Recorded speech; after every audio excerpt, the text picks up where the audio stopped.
Bienvenue dans cette vidéo sur le lien au père et les impacts en tant qu'adulte. Donc j'avais déjà fait une conférence sur les deux, sur les liens aux parents et une autre vidéo synthétique sur la mère. Et là, cette fois-ci, eh bien, on va jouer sur le père. Le père, donc à partir de mon expérience personnelle et professionnelle en tant qu'animatrice de constellation familiale et de séances de psychogénéalogie.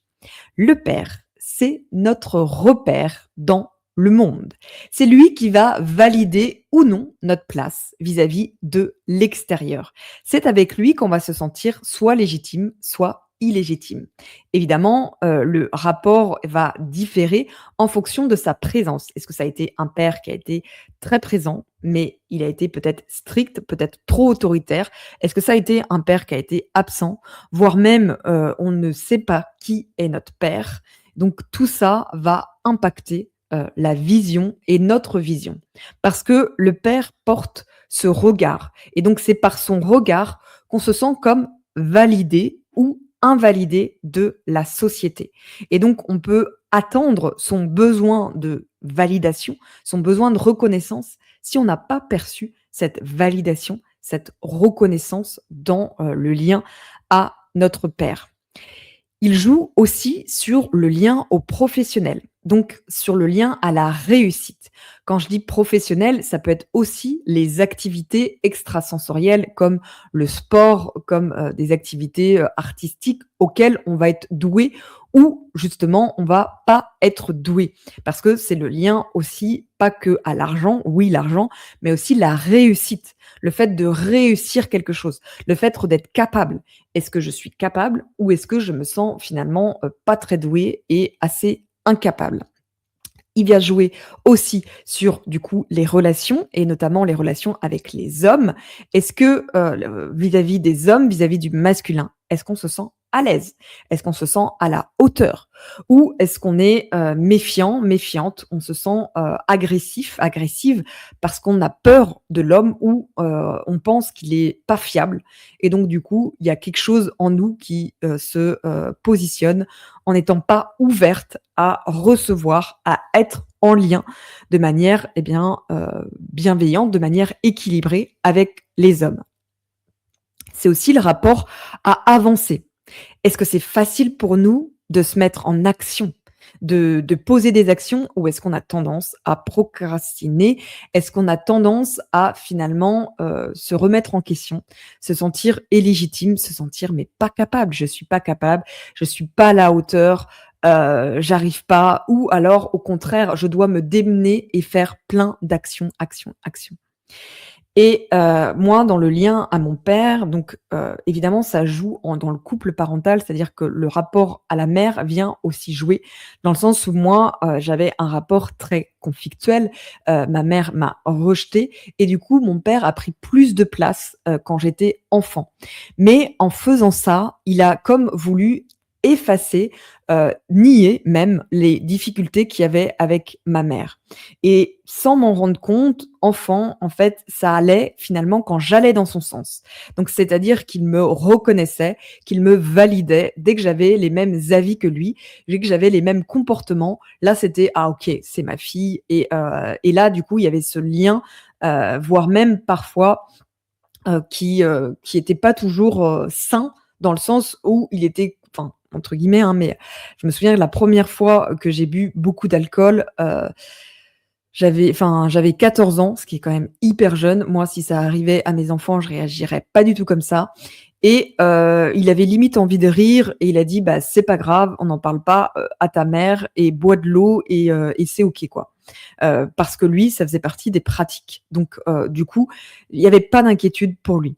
Or, quand, je me suis ouverte à quand j'ai eu un éveil de conscience, quand je me suis ouverte à la spiritualité, là, ça a pas du tout été pareil et il y a eu un gros frein dans notre relation et là, du coup, je me suis sentie, rejetée, par mon père et je crois que ça a été, je l'ai un peu minimisé cette phase-là. C'est que récemment que je me suis rendu compte l'impact que ça avait eu parce que, j'avais l'habitude d'être rejetée par ma mère, ça je n'attendais plus rien d'elle. Mais le fait d'être rejetée, par les 2 parents et je sais qu'il y en a, certains, certaines pour qui c'est le cas depuis l'enfance, bah, c'est, double peine, double, ouais, c'est hyper dur du coup de se sentir, sans famille. Enfin, il y a eu un moment donné où j'avais l'impression que finalement, j'avais plus de famille, parce que les deux camps, les 2 lignées, je n'adhérais ni d'un côté ni de l'autre. Or, c'était le moment où je commençais à trouver ma place. Donc ça a été, un peu le cafouillage au début. J'étais à la fois heureuse, contente de vivre cet éveil de conscience, de vivre cette nuit noire de l'âme, mais à la fois je me disais: «Bah, en fait, là où je trouve ma place, finalement, je n'ai plus de place dans ma famille» et puis, se jouait aussi le rapport avec mon mari où c'était pareil parce qu'il y a, une similitude parfois aussi dans les hommes qu'on va, choisir. Des fois, ça va être l'opposé du père ou des fois, ça va être un peu pareil et moi, il y a, des points communs entre les 2. Bon, il y a aussi des différences, hein, heureusement, mais sur le point commun de, la conscience et de la spiritualité, ça, c'est un point commun, donc ils sont en refus de tout ça et donc ça a été extrêmement, difficile pour moi de me sentir à côté et de pas me sentir reconnue et durant du coup les 1 années, et ça se voit quand je regarde mes anciennes vidéos, bah, je vois que j'avais, pas complètement, mon autorité.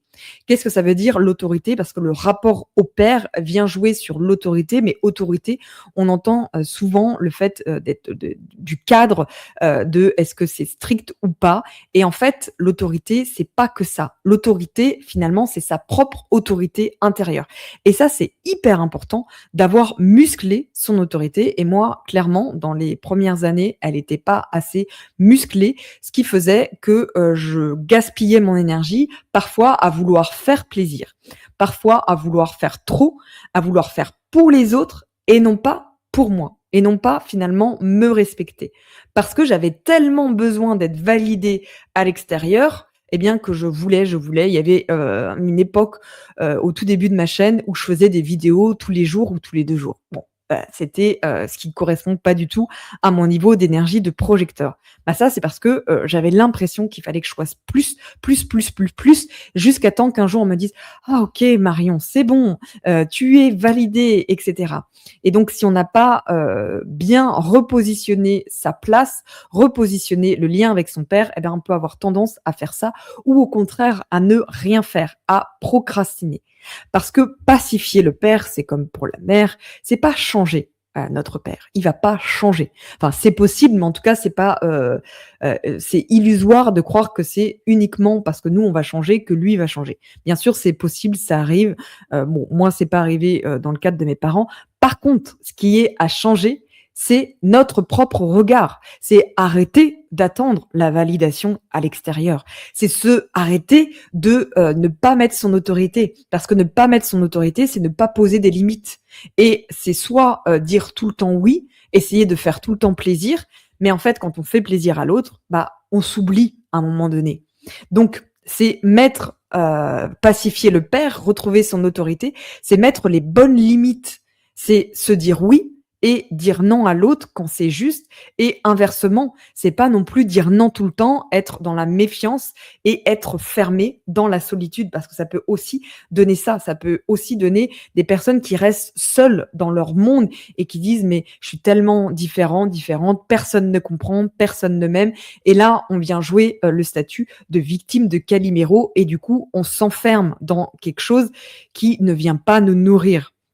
Donc, pacifier le père, c'est reprendre son autorité, c'est incarner sa place et se sentir à l'aise aussi d'aller de temps en temps vers l'extérieur quand c'est juste, d'être porté et de nourrir les relations qui nous nourrissent en retour, de sentir que c'est dans les 2 sens. Je donne et je reçois. Je donne et je reçois et c'est pareil pour l'argent, c'est nourrir, son positionnement et ça parfois c'est compliqué. Moi c'est pas encore, hyper fluide au niveau de l'argent, je l'admets. C'est un des axes sur lequel, je dois justement aller parce que dans le rapport au père, comme mon père rejette tout ce que je fais, bah, il y a il y a encore, c'est beaucoup moins fort et j'en ai conscience, donc du coup ça avance. Mais parfois, il y a encore une partie de moi qui vient minimiser mes prix, ou qui vient mettre des prix trop bas, alors que, la valeur est beaucoup plus haute que le tarif fixé. Et donc ça peut donner ça, de pas savoir comment, fixer les prix pour, finalement recevoir ce qui, est juste en fait, ce qui, est juste. Et dans les prix d'entrepreneurs, évidemment, on n'est pas sur des prix salariés parce qu'il y a plein de choses, qui rentrent en compte. Donc ça peut avoir beaucoup d'impact. Il y a un atelier qui aura lieu le 26 mai, mais qui est aussi disponible en replay, qui vient jouer sur pacifier le père, sur se dire aussi, pacifier le père, c'est aussi accueillir finalement, les émotions de l'enfant intérieur parce qu'il y a eu forcément des moments où, notre enfant intérieur a été blessé et donc on a voulu à ce père il y a eu, de la tristesse, il y a eu de la colère, voire même de la culpabilité parce que des fois on s'interdit d'être contre ses parents. Quand il y a eu le covid, ça a été extrêmement, extrêmement compliqué avec mon père. Il a eu des propos horribles, horribles parce que je m'étais pas fait, pic et vraiment il a été, exécrable. Enfin il y a pas d'autre mot et là, il y a eu vraiment beaucoup, beaucoup, beaucoup de colère, et je l'ai accueillie en fait, dans les dernières années, j'ai accueilli cette colère-là, je l'ai déposée et pour pouvoir passer à autre chose et pour pouvoir comprendre qu'évidemment derrière la colère, derrière, son comportement, c'est parce qu'il avait peur, pour moi et qu'il y avait de l'amour derrière. Mais au moment, je pouvais pas le voir parce que tellement, la colère prenait le dessus et j'étais en lutte. Je n'accueillais pas, pleinement cette colère parce que je me disais: «Bah, en fait, si j'en veux à mes 2 parents, bah, il me reste qui, quoi? Il me reste qui?» Donc c'était compliqué pour moi de me dire: «Je fais une croix sur mes 2 parents» et finalement, évidemment, il ne s'agit pas de faire une croix, sur ses parents. Enfin, il y en a qui le font et chacun, est libre de faire quoi que ce soit. Moi, ça a pas été ça et là, c'est récemment que la porte vis-à-vis de mon père et c'est pour ça que j'ai, l'envie, l'appel de faire cet atelier, a pu se réouvrir et j'ai pu voir que derrière, ces blessures, il reste évidemment, de la fierté, de l'amour, mais il n'a pas appris non plus, parce que les hommes, ont très peu appris à communiquer sur leurs sentiments et à les vivre et je sais qu'en tant que maman de garçons, je prends très, très à cœur et pour l'instant, bon, ils sont encore petits, mais pour l'instant, mes garçons, ils sont 100 dans leurs émotions. Ils communiquent. D'ailleurs, mon père trouve qu'ils sont trop sensibles, enfin mes beaux-parents aussi, la génération, de cette génération-là, ils sont, souvent moins ouverts, parce qu'ils ont pas eu, ouais, on en parlait moins et aujourd'hui, on sait l'importance des émotions, de s'accueillir à la fois, pour les femmes, pour les filles, mais aussi, tout aussi important, pour les garçons. Donc si je devais, faire une synthèse de tout ce que j'ai dit, pour moi, pacifier le père, c'est traverser les émotions, les injustices qu'on a pu vivre en étant enfant, en étant adolescente, accepter la relation telle qu'elle est, même si elle est inexistante, même si elle est imparfaite et redresser sa propre autorité pour vraiment occuper sa place vis-à-vis, du monde, trouver sa place aussi telle qu'elle est dans sa famille. Peu importe si notre place, elle est différente, on a chacun, chacune une place qui est propre, qui est unique et il y a forcément, une place qui nous est destinée. Mais parfois, il faut s'en saisir, il faut l'occuper et l'occuper, ça passe aussi par des actions, par redresser sa propre autorité, ses propres limites. À bientôt.